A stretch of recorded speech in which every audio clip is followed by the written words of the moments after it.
Well, it means a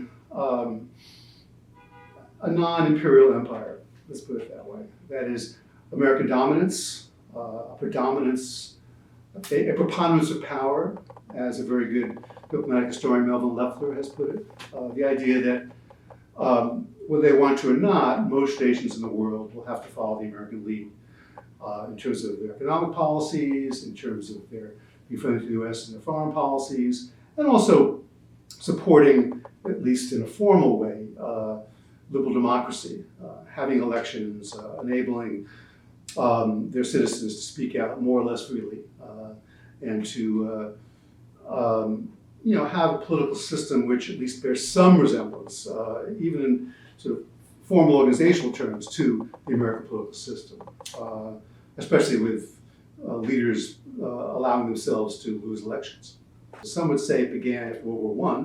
The United States had emerged from World War I as clearly the superior power in the world economically, though militarily the U.S.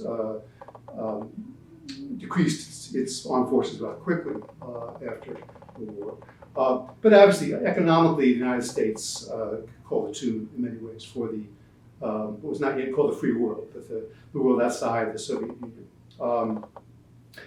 But obviously, the real Pax Americana started to take form after World War II, when you have the United Nations, which the United States was very much the lead of.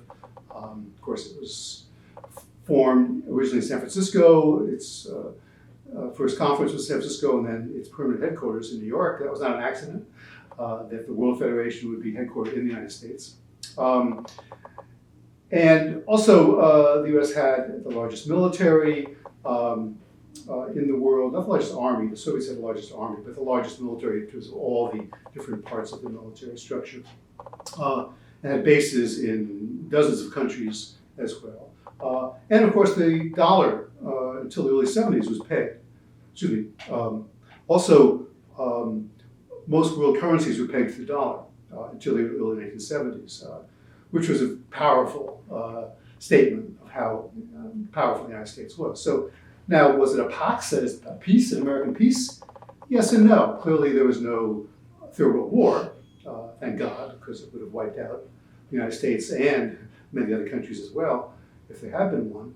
But there were many smaller wars, which the United States fought sometimes on its own, Korea, Vietnam, famously, later on, of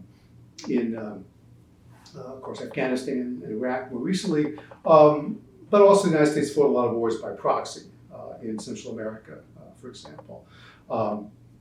And so Pax Americana was, I think, always had a lot of exceptions to it. The United States was never the power in the world that Rome was when Pax Romana was the rule in Europe in the early part of the Christian era, or the Common Era.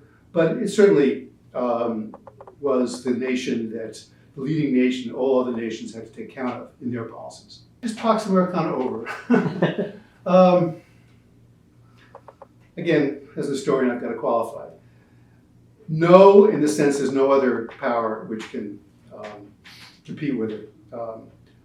Yes, in the sense that the United States is not looked to, I think, anymore as a world leader in its social policies, not looked to other nations which are surging economically, like China, famously, feel no need to have liberal democracy. In fact, think it would be a disadvantage in their competition with other nations.